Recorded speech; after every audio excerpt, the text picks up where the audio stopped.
Adventures in time and space, told in future tense.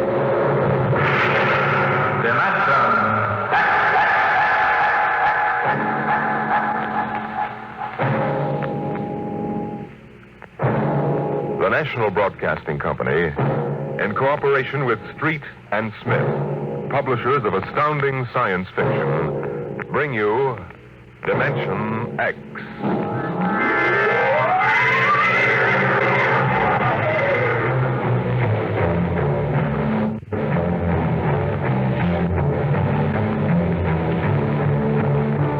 I doubt that anywhere on Earth there's a man or a woman or a child who doesn't know the name Wayne Crowder. I doubt whether there's a human being who hasn't at one time or another used one of the Crowder products, the can opener or the razor blade, or the patented tooth powder dispenser, or the Crowder improved slideless fastener. There's a fortune in such products, and Wayne Crowder was the man to squeeze that fortune out, penny by penny. And he did. And in the magazines which write about men of business, he was described as a man of ice and stone and ink and steel. No warmth, and a heart to pump blood, not feel human emotion. But he took some of his money and he built himself a towering skyscraper. And he placed his private office at the very peak. And he built a battery of buttons into his desk so that when he wanted something, all he ever had to do was press a button. And like genies springing out of the bottle, the proper personnel would come running. Yes, Mr. Crowder. Got me my engineers. Yes, sir. Right away, Mr. Crowder. Mr. Crowder wants his engineers at once.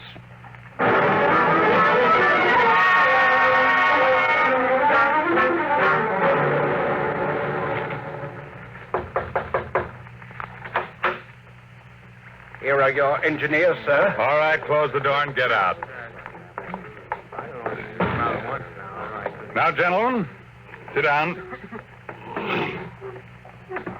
Gentlemen, I hired you because you're the best engineers I was able to find. They tell me you can do anything. They tell me if there's a scientific fact known in the world, even if it was discovered 6 hours ago, you gentlemen are up on it. All right, I want to put that to work. Gentlemen, I want you to build me a spaceship. What? A spaceship, sir? That's right. I've decided that I'm going to be the man who gives space flight to mankind. Any questions? Well, I don't know, sir. We can design such a ship. That part's not too hard. The basic blueprint has been in existence for many years. The submarine is the model for the shape and the form, but... Yes? But we have no way of providing the motor to power such a ship. When the ship's ready to fly, there'll be a motor. Sir, I don't like to contradict you, but you see, scientists have been searching for a motor power for spaceships for decades now without success. You'll have a ship, but we can't lift that ship from the Earth's surface. That is, not to the point of free flight at any rate. Mr. Crowder, you see, you'll be spending millions of dollars, hundreds of millions perhaps, for nothing. What's your name? Phillips, sir. You're fired. What? Go down to the cashier and draw your pay and get out. But, Mr. Crowder... Get out. Nobody who works for me thinks of how much something costs. We use money. We don't let expense provide a rationalization for not beginning a project. Phillips, what are you waiting for? Get out.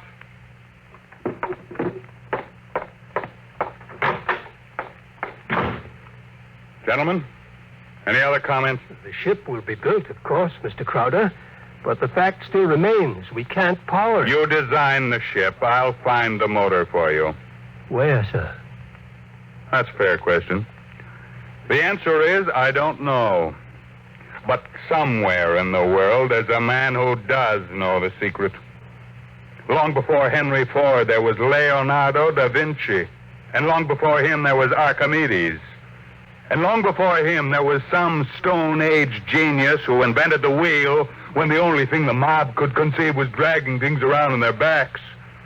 I want that motor. And I'll root out the man who has the theory which will let us build it. I'll find him. Money will be available to him, an organization, my backing, and we'll get what we want. You're going to be plagued with a host of crackpots, sir. Obviously. So it's going to be your job to separate the wheat from the chaff. But anyone who shows up with a promising idea, no matter how fantastic it sounds, is going to have a chance to show what it can do. How quickly do you want this done, sir? Yesterday. Yes, sir. Anything you need. Well, Mr. Crowder, we'll need construction yards, sir, and certain machinery and a great many materials, of course. A labor force. Get them. Send me the bills. I don't want to be bothered with minor details. Yes, sir. One more thing, sir. Phillips, sir. Yes? We need him, sir. He's a top man on electronics. He's a vital cog in our I team. don't want Phillips working for me. That's clear, I hope. Who else in the country knows what he does? Not one in this country, sir. There's a man in Asia, though. Get him. We've tried before, Mr. Crowder. He's working on an important project for his country. I'm not concerned with details. Now get that man, pay him what he wants, but get him. Sir, you don't understand. I understand, man. If this man quits his job, that whole project will collapse. It means the welfare of many people, millions of people in his country. And he has a high sense of patriotism. Buy that sense of patriotism. Now, that's all. I don't want to see you again until you have a report of work in progress. Yes, sir.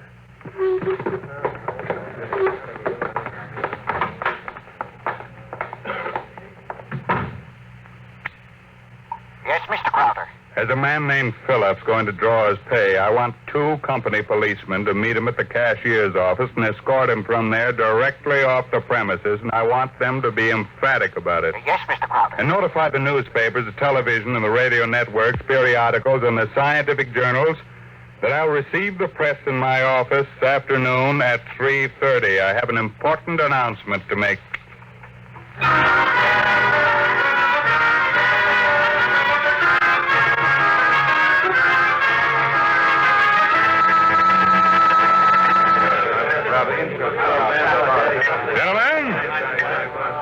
Gentlemen, you can finish your drinks later. Gentlemen of the press and ladies, it's my pleasure to be able to tell you that I'm in the process of constructing a spaceship. Any questions? Did you say a spaceship? That's right. That's what I thought you said. I knew the drinks weren't that strong. Well, yeah. I expected it might be something of a shock to you all. Mr. Crowder, is this spaceship under construction now? It is. Well, according to your plans, is it intended for interstellar flight or merely for flight between planets? This is a beginning only, and my intentions are quite modest. I expect the ship to be able to pursue a course between Earth and Mars or between Earth and Venus. For the present, any longer trips are not contemplated. You've solved the problem of motive force, then? No, I haven't. But what sort of... You mean you don't have any means of propulsion for this spaceship? That problem is not solved as yet.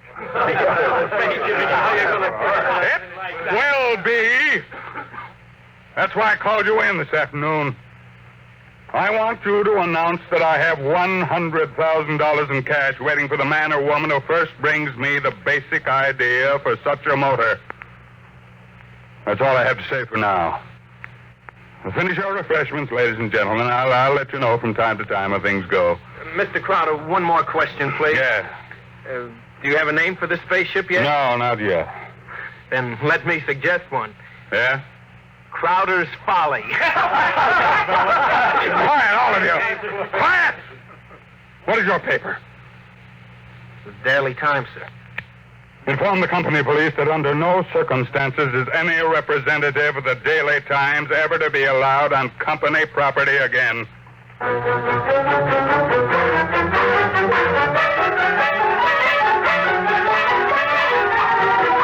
Crowder is offering $100,000 to any inventor who can produce an engine capable of driving a spaceship. Wayne Crowder is offering $100,000 to any inventor who can produce an engine capable of driving a spaceship.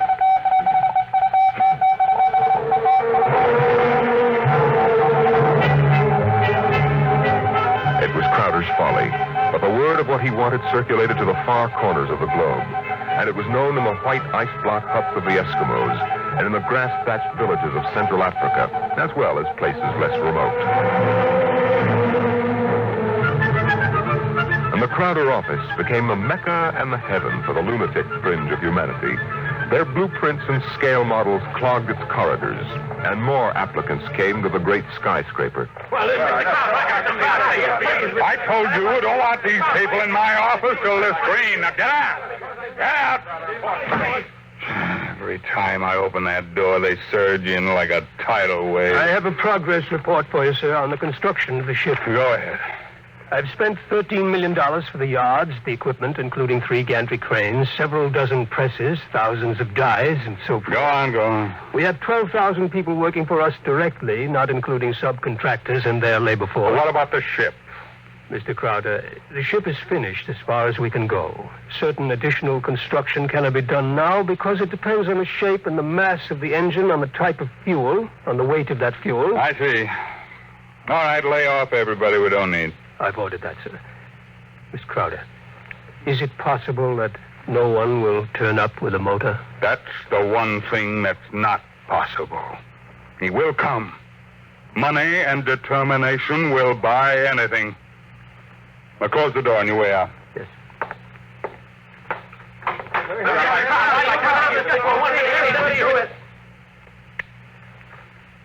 Order the proper department to put a name on the forward end of the ship. I want letters in pure gold, 1 foot high. The name of the ship is Crowder's Folly. Get it done today.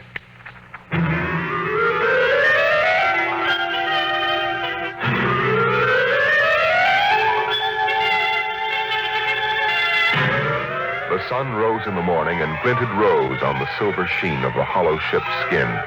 The sun set at night and glinted rose on the silver sheen of the hollow ship's skin. The golden letters on the prow held out the fury of Crowder for the world to see. A staff of 50 was employed as time went on in taking rust-preventive measures to ensure the ship's well-being. In a year, the first experiment seemed ready to bear fruit, and a test was held. The atomic fission motor. In exactly 45 seconds now, we'll hold the test, Mr. Crowder. The actual trial of the motor is taking place 3 miles from here. Now, this dial here registers the nucleonic activity. And this dial, right here, is thrust. Over here, this dial is a measure of the effectiveness of the shielding in terms of outside radioactivity. That sound you hear is our generators right here, building up power to supply the motor by remote control. Now, if this needle goes around to the part of the dial marked in red, there will be an explosion. Are there any questions, sir? Proceed with the tests. Watch the needle, sir. 8,000. 8,500. 9,000. 10. 11. 12. 15. That's an overload now, sir. 18. 20. I don't know how much more it can stand, sir. Huh? What happened? Your generator blew out. What kind of I beg your pardon, sir. The motor blew up. What are you talking about? I'd hear, sir. You see, sir, it takes a while for the vibrations of an explosion to travel 3 miles and then reach through 15 feet of concrete. I see. Well, there are other experiments in progress. Let me know when they're ready for testing. Yes, sir. Mr. Crowder, the inventor of that motor had to be with it, of course, during the tests, but he has, that is, he had a family. The fool knew what he was doing. He understood the danger. Now line up those experiments and don't turn anyone away if he seems to have the remotest possibility of success. Now, I'm telling you, my man will come. Money and determination will buy anything.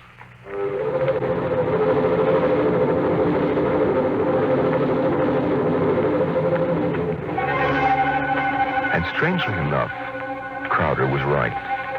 Because one day there came to his office a stranger, a small man. He looked even smaller in that tremendous room. He was an unusual visitor in that he carried no briefcase fat with blueprints, schematics, or formulae. He was unusual in that he neither blustered, cowered, nor deferred to his host.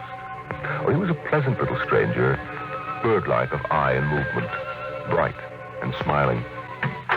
Mr. Crowder, my name is Wilkins. I can power that ship you want. So? Of course, what I have in mind won't be anything like that meaningless for you. What? Well, Rock, my motor requires a difference here in my head. It so happens that I'm presently supporting half a dozen people who make this. None of them have been successful. What makes you think your idea will work? Simple enough. The common magnet.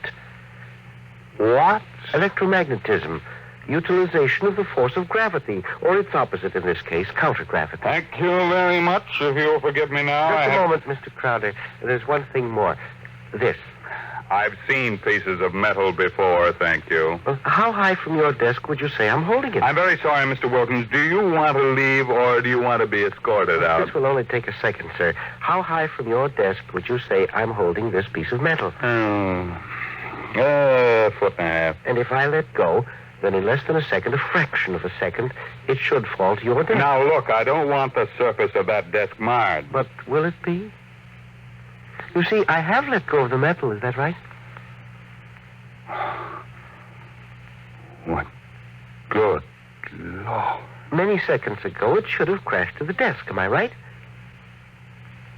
This is incredible. Well, if you want to speak to me anymore, I'll be right outside. But it hasn't fallen. That's right, sir. It hasn't fallen. It floats in the air. That's right, sir. It floats in the air. How do you do it? Well, why don't you call your engineers and ask them? I'll wait outside. Get me my engineers immediately.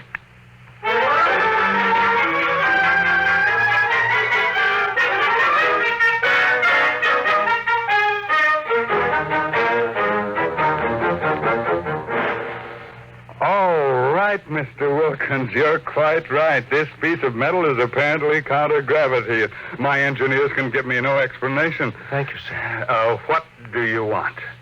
I want to build a spaceship using this material. No great expenditure, 1/100th of the cost your behemoth sitting out there in your building yard, and 3 other things. Workshop, expert mechanical assistance, and an answer to one question. What is the question? Why do you want so much to build this ship? Frankly, because I love power. Because I'm ambitious. I want to be the master, not only of one world, but of worlds. That's an honest answer. And that's as far as your thinking goes. What else is there? But there's my answer. I want to leave this planet and go to Mars. Because there are strange wonders there. Because there will be scarlet sunsets over barren wastes. And in the star-strewn night, the thin, cold air of a dying world stirring in restless sighs across the valleys of the dry canals. You may laugh out loud if you wish, Mr. Crowder. I prefer that to the peculiar repressed smile you're exhibiting now. You're a very lucky man, Mr. Wilkins, to have scientific talent, because your talents as a poet are inferior and very sentimental. Well, all right, you're a sentimentalist and I'm analogic. No matter, we can work together, you and I. Your workshop will be ready by morning. If you need money or materials or personnel, just tell my engineers. You'll get it, or I'll know the reason why, and that's all. Thank you, sir.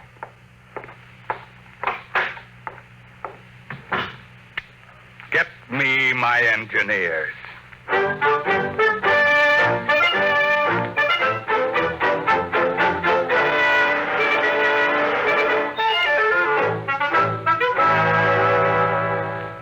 Yes, Mr. Crowder. Now, we have 50 men working on preserving that useless hulk out there in the construction yards. Lay them off. Now, how many others? But the ship will deteriorate if we do that, sir. Let it rot. Lay them off. Yes.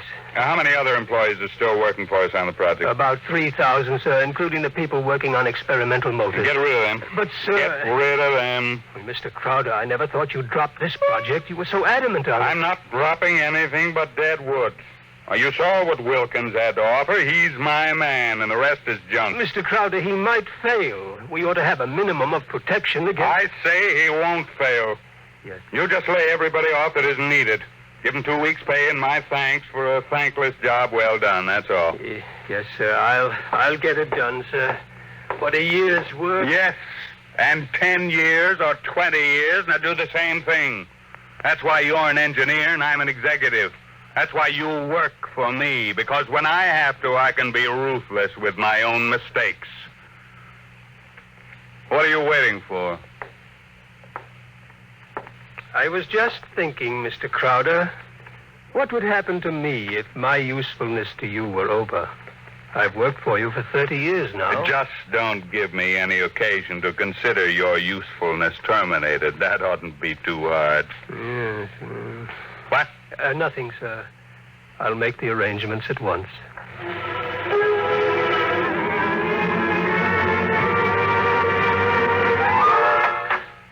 Who are you? What do you want? I tried to stop him, sir. Well, speak up, man. My name is Jar Vizashturi. I am an electronics expert. Oh, yes, I remember. You're the, Asian. Well, come in. Do you want me, sir? Never mind. Just stay outside. Close the door behind you. Yes, sir. Sit down, Vizashturi. Thank you, no. I want to give you a gift before I leave. Oh, you leaving? I thought we still needed you. I resigned. Well, I'm sorry to hear that. I'm told you're a good man. I want you to understand what's behind this gift. I was working on a power project in my country which would have meant a tremendous rise in the standard of living for millions of my people. I was unable to resist the money you offered. Had you resisted, even more money would have been forthcoming. I placed no limit on your worth to me. I understand. But you see, I did not come without a sense of guilt, because there was no one in my country who could take my place. I would assume that. And now I discovered that what I did was for nothing. The spaceship on which I worked is being dismantled. That's right. So I have been corrupted by you at a whim. I think you have too much power, sir. I think you use your power for evil, selfish purposes. Selfish, yes, only sentimentality is evil. I think otherwise. And so, in order that you shall not corrupt anyone else, I have this gift for you. Here you are, sir. Oh. And just one more shot for good measure, to make sure you are really dead. Good.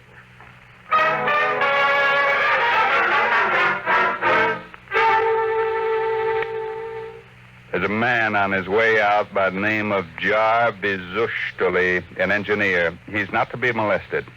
He probably won't stop at the cashier, so I want a check for 6 months' salary in advance, mailed to his home address.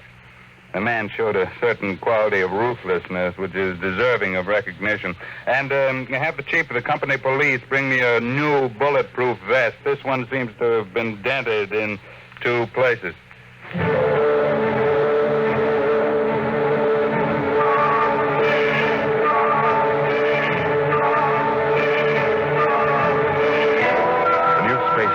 According to Wilkins' plans, as executed by Crowder's engineers, was finished within 4 months.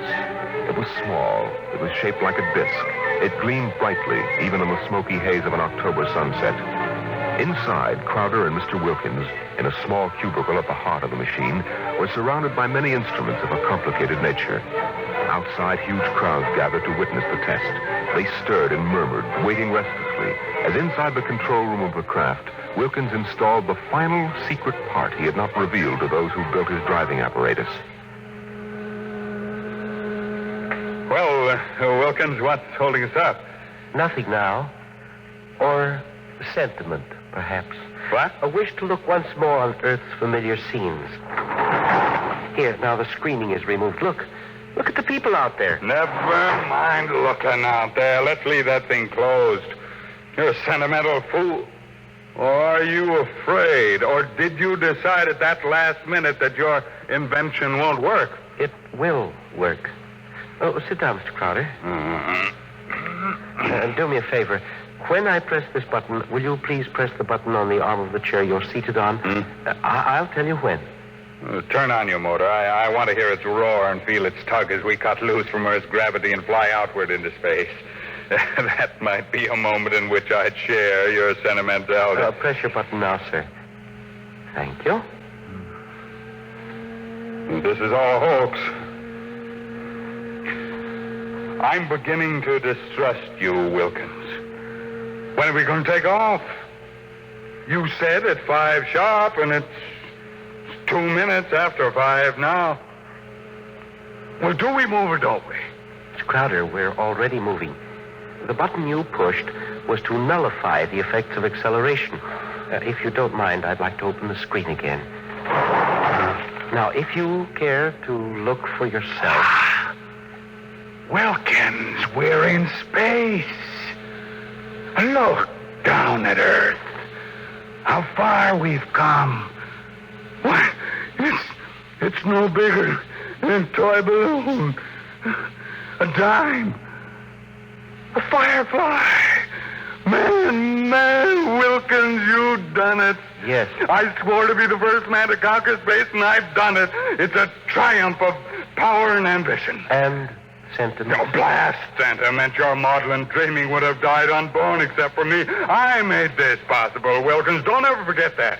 My capital, my forcefulness, my will. Look out there. Space. Stars that never were seen from Earth. But this is only the beginning.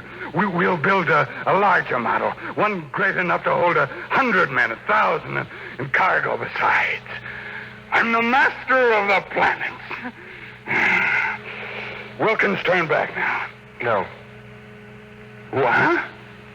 I said turn back. No. Oh, we've proved the ship can fly. Now turn back. I want to start work at once in preparation for the long flights to come. Not so. We will go on. What are you doing, defying me? Are you crazy? I'll break your puny little body into pieces. Mr. Crowder, can you control this ship? Would you like to be stranded out here in space? Just adrift in space without control? Would you like that? Turn back. No.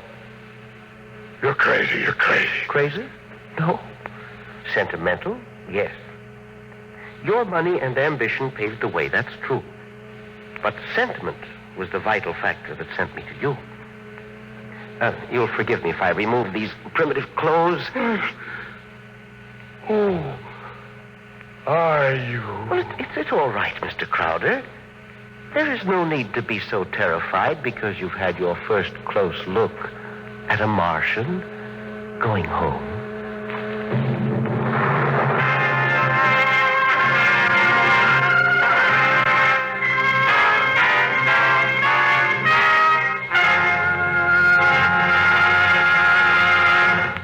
You've just heard another adventure into the unknown world of the future. The world of...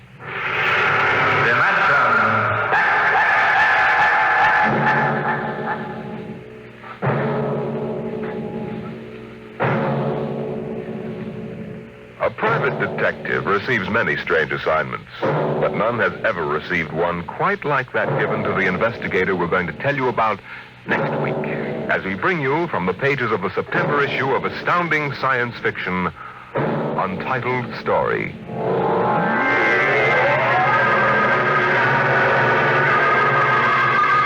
Dimension X is presented each week by the National Broadcasting Company in cooperation with Street and Smith, publishers of the magazine Astounding Science Fiction.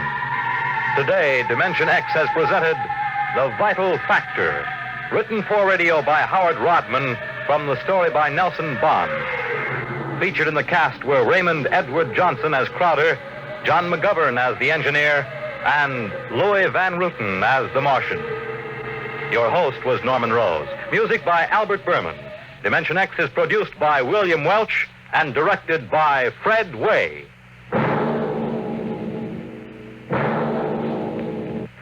Dragnet, the story of your police force, is next on NBC.